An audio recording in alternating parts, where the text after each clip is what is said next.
नमस्कार दोस्तों, आपका स्वागत है पॉलिटिकल पंचायत के हमारे शो में, जिसका नाम है आज का अखबार। आज के अखबार में हम अक्सर राजस्थान, देश विदेश और तमाम ऐसी खबरों के बारे में आपको अवगत कराते हैं जो कि आपके लिए बेहद जरूरी होती है। तो चलिए फटाफट बिना किसी देरी के नजर डालते हैं आज के अखबार की पहली खबर की तरफ, जो कि है धौलपुर से। दरअसल धौलपुर की जो पार्वती नदी है उसका जो हादसा है, जहां पर 3 बच्चों की डूबने से मौत हो गई, उसने जो पूरे गांव है उसमें शोक का माहौल क्रिएट कर दिया है। वहीं बता दें कि छुट्टी होने के कारण है जो गांव के 8 बच्चे जो है पार्वती नदी में नहाने के लिए गए हुए थे, जहां पर 5 बच्चे जब डूब रहे थे तो 3 बच्चे सामने आए जिनका नाम है सोनम भूरा और नीशू। और सोनम भूरा और नीशू ने जब अपने दोस्तों को डूबते हुए देखा तो उन्होंने बिना किसी सोचे समझे छलांग लगा दी। हालांकि इस छलांग के कारण जो है उन तीनों बच्चों की दुखद मृत्यु हो गई, जहां पर जो ये है बच्चों की डूबने की मौत से पूरा गांव शोक में डूब चुका है। अब खबर राजधानी जयपुर से, जहां राजस्थान विधानसभा को फिर से बम से उड़ाने की धमकी मिली है। ये मेल एक सुबह सुबह आता है, जिसके बाद पूरे परिसर को खाली करवा लिया गया। वहीं 3 घंटे तक अंदर चेकिंग चली, लेकिन किसी भी तरह का कोई संदिग्ध वस्तु नहीं मिली, जिसके बाद सुरक्षा कर्मियों ने राहत की सांस ली। लेकिन पैटर्न ये जो देखने को मिला है लगातार, ये तीसरी धमकी है और अभी तक सुरक्षा एजेंसी इस बात पर नहीं पहुंच पाई है कि धमकी कौन और आखिर किस मकसद से भेज रहा है। वहीं इस मामले को लेकर टीकाराम जूली ने काफी गंभीर सवाल भजनलाल सरकार से पूछे। और ध्यान देने वाली बात यह है कि आज जो है नितिन नवीन का पहला राजस्थान दौरा था, उससे पहले ही ये धमकी मिली। और इससे पहले भी जो दूसरी धमकी मिली थी वो तब मिली थी जब राजस्थान के अंदर आईपीएल का पहला मैच था।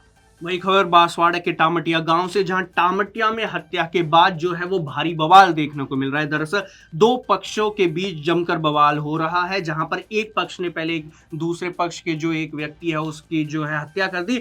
हत्या के बाद है जो आरोपी पक्षों के 8 घर रात को जला दिए गए। आपको बता दूं, जब पुलिस और जो फायर ब्रिगेड है जब उन 8 घरों को बुझाने के लिए वहां पहुंची तो जो भीड़ है, जो ग्रामीण है, उन्होंने उन पर पथराव करते हुए उनको गांव में घुसने से भी रोक दिया गया।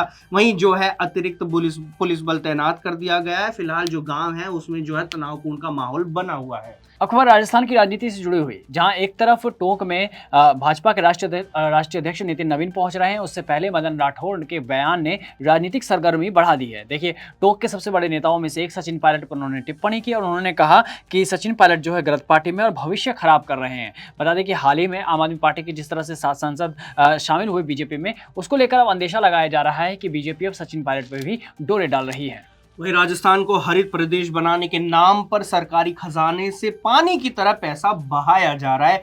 6 सालों में लगभग 762 जो पेड़ हैं, पौधे हैं, वो लगाए गए हैं, जिसका जो खर्च है 2570 करोड़ लगभग आया है। लेकिन इसकी जमीनी हकीकत जो है वो इसके खिलाफ है, इसके विरुद्ध है। क्यों ऐसा हम इसलिए बोल रहे हैं, क्योंकि जब यहाँ का जो सर्वे किया गया, जब कोई ग्राउंड पे गया तो उनको पाया गया कि जो एक भी पेड़ है वो जिंदा नहीं बचा है। वहीं इस मामले पे ना तो मंत्री कुछ बोलने को तैयार है, ना कोई अधिकारी। बढ़ता टेम्परेचर बस बढ़ते जा रहा है, सरकारी खजाना लुटता जा रहा है, लेकिन जो जनता का टैक्स का पैसा है वो इस तरह से वेस्ट किया जा रहा है। क्या वो सही है? इसका जवाब आप कमेंट सेक्शन में जरूर दें।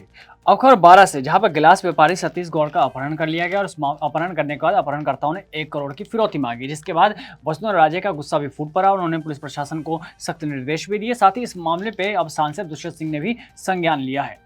अब खबर पाली से, जहां 2 बुजुर्ग दोस्तों की जो अमर गाथा है दोस्ती की वो सामने आई, जहां पर 68 वर्षीय धनराज और 74 वर्षीय देवराज दवे की एक ही दिन में निधन हो गया। आपको बता दूं, सबसे पहले जो हैं घनिष्ठ मित्र हैं देवराज, उनको जब पता लगा कि धनराज की मृत्यु हो चुकी है हृदय रोग के कारण, तो उस खबर को सुनने के बाद उन्होंने भी अपना दम तोड़ दिया, जिसके बाद जो है उनकी इस दुनिया में विदाई लेने के बाद जो है ये खबर खूब चर्चा में हो चुकी है।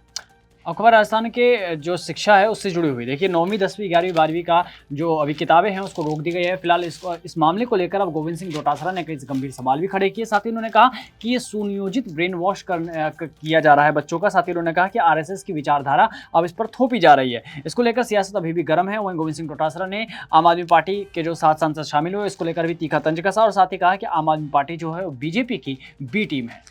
वहीं डोनाल्ड ट्रंप पे लगातार जो है फायरिंग की घटना सामने रुकने का नाम ही नहीं ले रही है। वहीं कुछ लोगों का तो ये भी कहना है जो पूरा प्रकरण है वो स्क्रिप्टेड है, सो मूवी सीन से कंपेयर कर रहे हैं। वहीं डोनाल्ड ट्रंप ने जो रिएक्शन दिया हुआ है वो कहा है कि जो ये हमलावर है वो शिक्षक था और होटल में रुका हुआ था। चलो ये भी सही बात है, लेकिन आपको बताना चाहूंगा जो हिल्टन में ये कोई पहली घटना नहीं है। इससे पहले हिल्टन में ये दूसरी बार गोलीबारी हुई है, वो भी एक राष्ट्रपति पर। पहले जो है रोनाल्ड पर हुई थी, जो कि 1981 में तत्कालीन राष्ट्रपति रोनाल्ड रीगन थे, और अब डोनाल्ड ट्रंप पे। वहीं पीएम मोदी का इस पूरी घटना पर रिएक्शन आया है कि जो है हिंसा का स्थान नहीं है। वहीं कई सवाल ये भी खड़े होते हैं कि आखिरकार पीएम नरेंद्र मोदी मणिपुर में हिंसा पे क्यों रिएक्शन नहीं देते, जब डोनाल्ड ट्रंप भारत को हेल बताता है तब उनकी ऐसी रिएक्शन सामने क्यों नहीं आती है।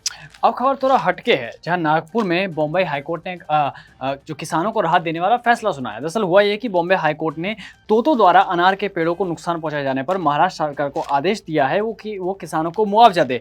कोर्ट ने कहा कि पक्षी जो है वन्यजीव संरक्षण अधिनियम के तहत तोता एक जंगली जानवर है और राज्य को अपनी संपत्ति से नागरिकों को हुई नुकसान की भरपाई करनी चाहिए। जंगली तोतों ने 200 पेड़ों को नुकसान किया, जिसमें कोर्ट ने प्रति पेड़ 200 रुपये मुआवजा राशि देने का आदेश दिया है।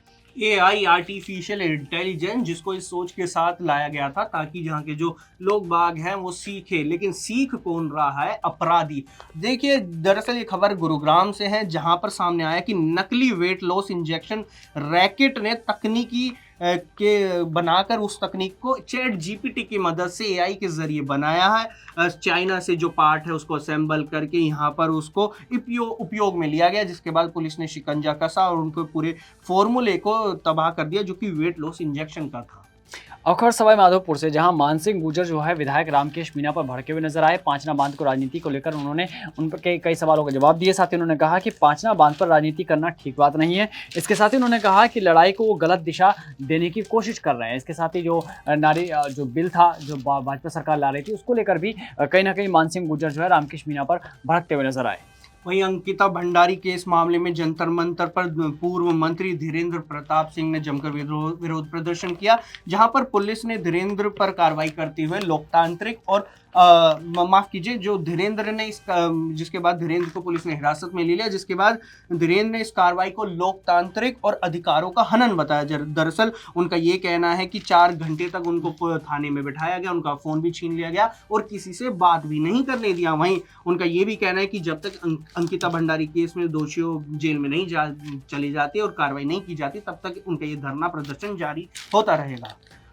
अब खबर पड़ोसी राज्य हरियाणा से, जहां आज विधानसभा सत्र वहां पर शुरू होने वाला है और इस विधानसभा सत्र में ग्रुप डी के कर्मचारियों के प्रमोशन को लेकर विधेयक लाया जाएगा। साथ ही सत्ता पक्ष की ओर से प्रमुख विपक्षी दल कांग्रेस के खिलाफ महिला आरक्षण को लेकर निंदा प्रस्ताव भी लाया जाएगा। सत्र की तैयारियों को लेकर सोमवार सुबह कांग्रेस और भाजपा दलों की जो बैठक भी होगी और कहीं ना कहीं यह जो विधानसभा सत्र होगा वो भी हंगामेदार देखने को मिल सकता है। वहीं इंडियन स्पेस रिसर्च ऑर्गेनाइजेशन यानी इसरो ने एक बड़ी जो है हासिल की है उपलब्धि है कि गांव तक है जो डिजिटल क्रांति कर दी गई है। दरअसल जो रेशियो अगर मैं बात करूं तो गांव की 100% सटीक मैपिंग 1:10,000 रेशियो से हो चुकी है। और 1:10,000 की अगर मैं बात करूं तो मैं बता दूं कि जो जमीन का जो 7 फुट का अगर डिस्टेंस भी होगा वो भी बिल्कुल सटीक मैपिंग में दिखेगा, जिससे कि जो है सोइल की जो गुणवत्ता है वो नापी जाएगी। इस आधार पर मिट्टी गुणवत्ता, जल स्रोत और आबादी का जो डेटा है उसको नापने में बड़ी आसानी होगी।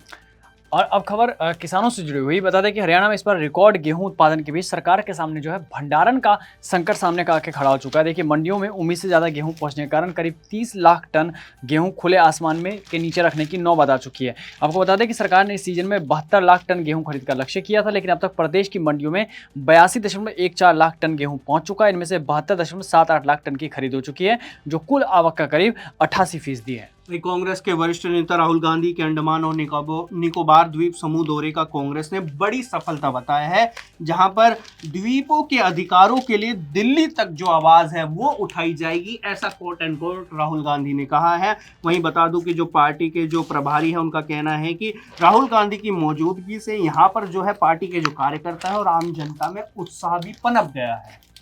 अब देखिए अब खबर है खेल जगत से जुड़ी हुई। जहां पर हमारी महिला टीम है उन्होंने कमाल कर दिखाया है। टी20 मैच में अफ्रीका को उन्होंने 14 रन से हराया। खास बात ये रही कि इस मैच में दीप्ति ने पहली बार 5 विकेट झटके। जहां भारतीय महिला टीम और उनके प्रशंसकों के बीच खुशी की लहर है, वहीं एक ध्यान देने वाली बात यह है कि अभी भी दक्षिण अफ्रीका जो है 3-1 से सीरीज पर अजय बढ़त बनाया हुआ है, लेकिन जिस तरह से भारत ने वापसी की वो एक अच्छी खबर है। इसके साथ ही आईपीएल से जुड़ी एक अपडेट सामने आ रही है, जहां कहीं ना कहीं थाला फैंस फिर से नाराज नजर आएंगे। आपको बता दें कि वार्म अप मैच में जो धोनी की चोट है वो फिर से उभर चुकी है, जिसके बाद हो सकता है कि वो मैच फिर से ना खेल पाए। आपको बता दें कि उनको 2 सप्ताह का जो है रेस्ट करने को बोला गया था, लेकिन वो कई बार सेशन में देखे गए, मतलब प्रैक्टिस करते हुए नजर आए थे, लेकिन इस बार फिर से चोट उनकी उभर कर सामने आई है। वहीं कल का मैच जो है, अगर उसकी बात की जाए तो देखिए, कल केकेआर और लखनऊ के बीच में मैच चल रहा था। आखिरी गेंद पे छक्का लगा के मैच टाई हो गया, और इस बार आईपीएल 2026 में पहली बार था जब जो है मैच सुपर ओवर तक पहुंचा, और इस सुपर ओवर में लखनऊ की टीम 1 रन पर ही आउट हो गई, जिसके बाद रिंकू सिंह ने शानदार चौका मारकर मैच जीत लिया। तो आज के खबरों में बस इतना ही। कल फिर होगी आपसे मुलाकात देश विदेश और तमाम राजस्थान से जुड़ी बड़ी खबरों के बारे में। धन्यवाद।